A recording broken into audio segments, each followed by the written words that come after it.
Ħuta li tikber sa 5 cm kienet is-sors ta' trattament ġdid li sabu riċerkaturi Maltin fil-laboratorji tal-Università ta' Malta għall-osteoporosi. Din il-kundizzjoni li tolqot l-iktar lill-anzjani tikkawża biex l-għadam issir aktar fraġli.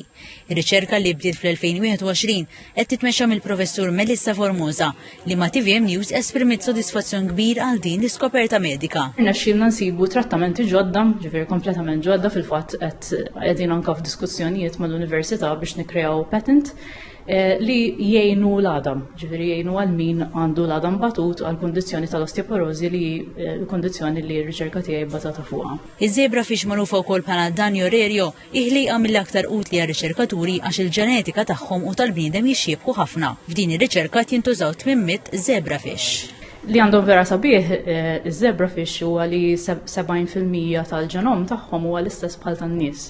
Ġifieri dak ifisser li jekk inti interessat f'ċerta kundizzjoni li affettwata minn ċertu genes li nafu li jikkawżaw dak il-mart, hemm ċans kbir li dak il-ġin jinsab ukoll fil-ġenom tal-ħut. Bħala parti mir-riċerka siru koll li testjar ta' trattamenti fuq il-ħut għall-osteoporosi. Normalment fl-ewwel 7 ijiem ta' ħajjithom huma trasparenti, ġifieri dak ifisser nistgħu nagħmluhom taħt il-mikroskop u naraw x'qed jiġri mingħajr ma jkollna għalfejn nagħmluhom l-ebda ħsara. Apparti żebrafish qed jintużaw tipi ta' ħut oħrajn għar-riċerka.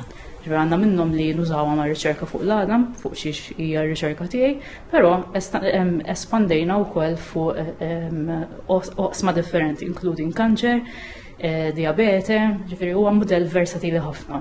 Il-professur Formosa qalet li s'issa din ir-riċerka kellha rispons tajjeb kemm il-riċerkaturi oħra u studenti u dan qed ikompli jgħin biex din tkompli tissaħħaħ.